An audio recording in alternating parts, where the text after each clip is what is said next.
All right, good evening.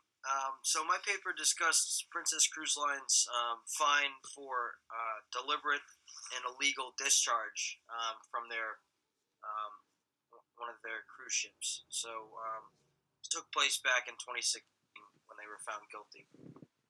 So this is one of Princess Cruise Line's marketing billboard for the cruise lines. So Princess Cruise Lines is part of Carnival Incorporated, which is the owner of a few various other cruise lines as well. Um, so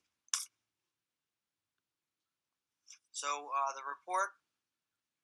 So a new engineer on the vessel named Caribbean Princess reported the U.S. Coast Guard um, on August 23rd, 2013, that there was a magic pipe used to illegally discharge oily waste off the coast of England.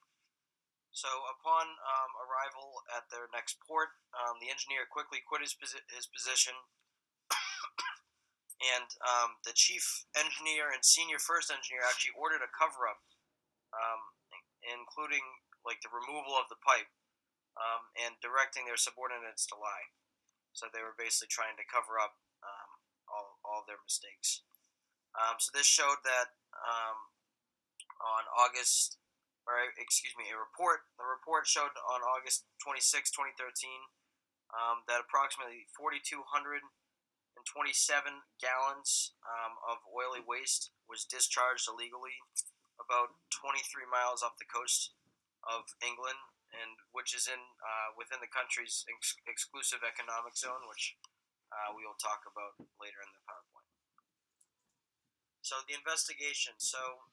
September 14th, 2013, when the ship arrived in New York, the Coast Guard did a full examination of the ship, during which crew members were found to still be lying because of the orders they received from the chief engineer and first chief engineer.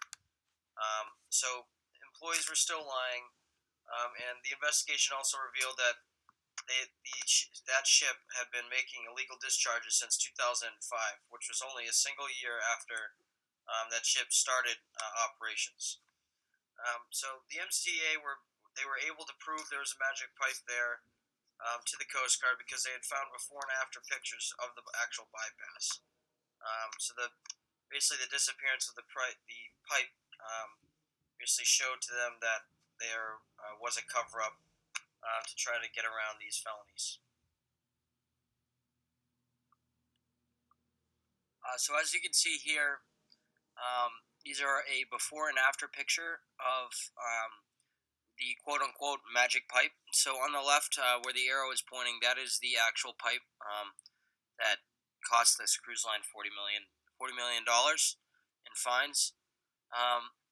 So as you can see, the pipe basically bypasses the oily water separator, which is needed to discharge anything because you have to have it at 15 parts per million. And then on the right, as you can see, this is an after picture, and the flange is just sealed up with a flat a flat cylindrical fitting, and basically there's nothing there anymore. So you can obviously see that there's a cover up. So that is basically how the Coast Guard came to believe the report. So this is, as we all know, from Marpol Annex 1, Regulation 14, oil filtering equipment. So it basically states that any ship of 10,000 gross tonnage or above shall be fitted with this equipment that complies with the regulation from paragraph 7 in this annex. It shall be the OFE, or the oily filtering equipment, shall be an approved design by the administration, and basically guarantee that nothing can leave the system that with a concentration of 15 parts per million or greater.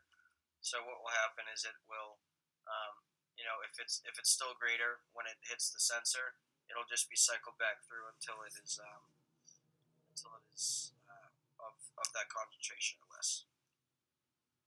So this is a picture of England's exclusive economic zone. So basically, it's an area of 200 nautical miles, um, and the area is basically like the countries have a right to manage um, and control any of the marine affairs, resources, like fishing and mineral extraction or oil drilling. So basically, um, when this ship was discharging, um, they found that in this area, they did a report, obviously, that we talked about in August of 2013, and they estimated 4,200 gallons um, of material was discharged illegally in this area, in this zone, 23 miles off the coast of England.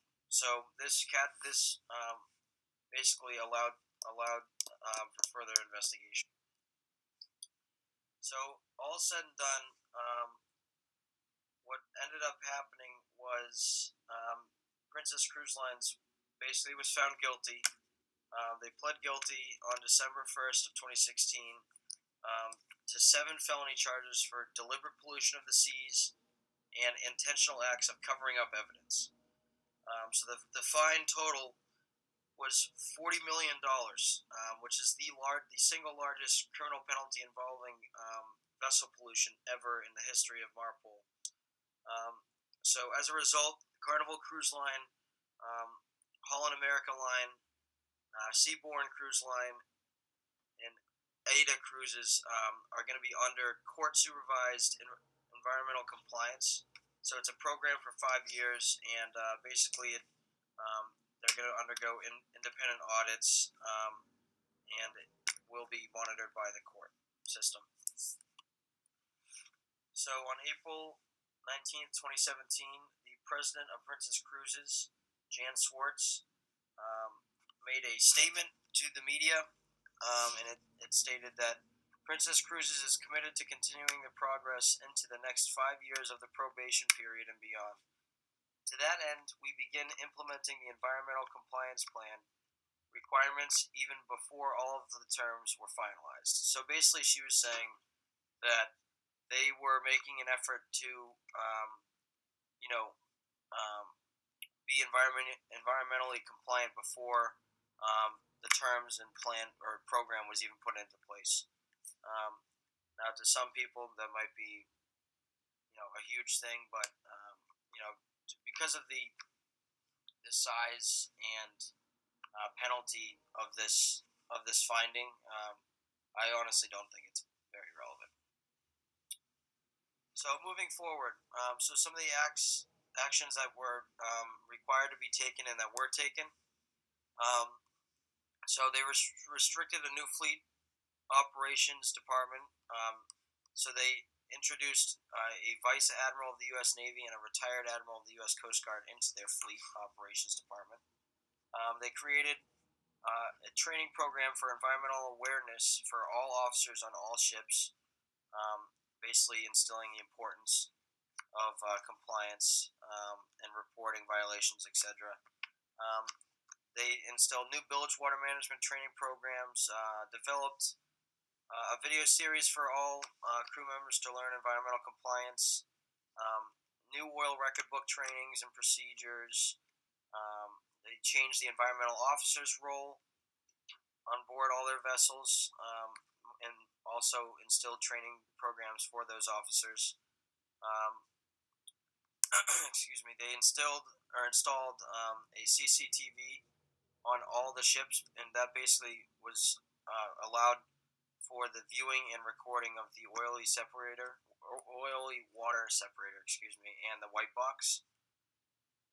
They also upgraded the ships with the highest technology the oily water separators and oil content meters had to offer. Introduced a new audit program, and also ensured that all crew members were aware and understood how to report concerns in the area of environmental compliance. So years have gone by, and they've been environmentally compliant so far. So things are looking up for this company. Thank you very much. Are there any questions? All right. Thank you. Here are my references, and that is all.